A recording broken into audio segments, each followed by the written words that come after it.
Nah, sekarang mengenai herd immunity ini sekarang sangat-sangat sering kita dengar ya, imunitas populasi atau imunitas komunitas ya. Kalau kita disuntik, kita hanya untuk diri sendiri, kita imun, kita punya zat anti proteksi. Bila sebagian besar di populasi imun, misalnya satu RT aja lah ya, satu RT 95% disuntik campak anak-anaknya nih. Kemudian yang lain yang nggak disuntik dia akan terproteksi ya.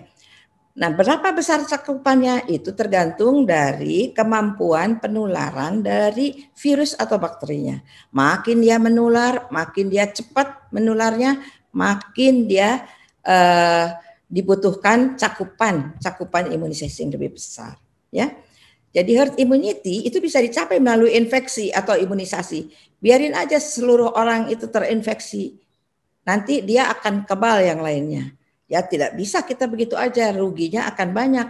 Belum yang meninggalnya, penyakitnya menjadi berat, rumah sakit menjadi ribet, penuh, alat-alat tidak cukup. Itu adalah kalau melalui infeksi. Jadi yang selalu diinginkan adalah melalui imunisasi. Ya, kalau imunisasi bisa dilakukan massal gitu ya.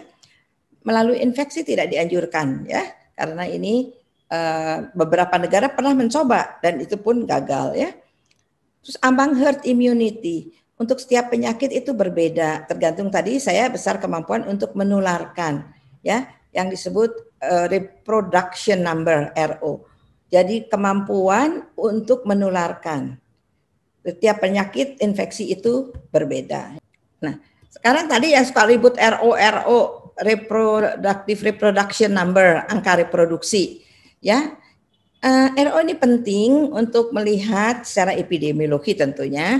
Kalau RO-nya tinggi, misalnya campak 15, artinya satu orang bisa menularkan ke 15 orang.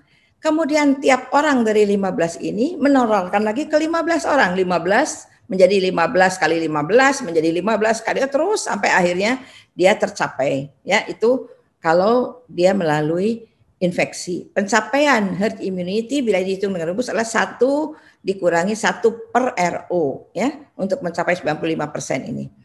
Untuk COVID diperkirakan RO-nya tuh 2 sampai 5. Bila diambil 3 saja, maka 1 orang menularkan ke 3. Dengan rumus ini yang harus dicapai adalah 67% dari populasi yang imun supaya yang lain tidak tertular.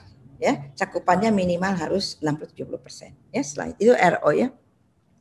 Nah, tadi yang saya bilang RO itu adalah reproduction number, kemampuan untuk seseorang satu ini menularkan ke 4 orang, 4 tiap orang dari yang 4 menularkan ke 4 terus menularkan ke 4. Bayangin kalau terjadi satu infeksi dari 1 orang, sekampung bisa ketularan semua ya. Namun kalau udah imun, ya ada mempunyai zat anti, kita lihat dari sini, yang ini udah mempunyai zat anti nih, yang penuh warna abu-abu ini. Dia hanya bisa menularkan ke 1 orang. Yang 1 orang mau menularkan, ini udah banyak yang abu-abu juga. Begitu selanjutnya. Jadi akhirnya akan terputus akhirnya, meskipun tidak secara langsung, ya bertahap.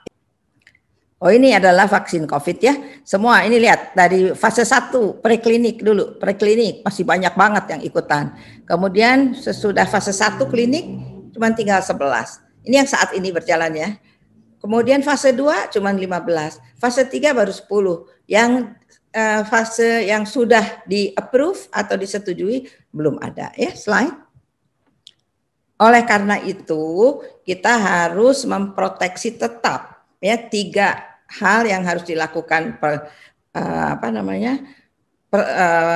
untuk ini cuci tangan ya, kemudian pakai masker dan jaga jarak, dan juga tambah dengan etiket batuk ya, jangan itu, kemudian kita juga mengelap apa yang perlu dilap, kemudian juga memakai masker secara benar, kemudian juga tidak mengunjungi tempat-tempat umum. Jadi jangan berkumpul terlalu banyak orang, jangan pesta-pesta, jangan melakukan ya libur-libur, kalau nggak ada perlu apa-apa mendingan di rumah saja ya. Mungkin itu yang bisa saya sampaikan.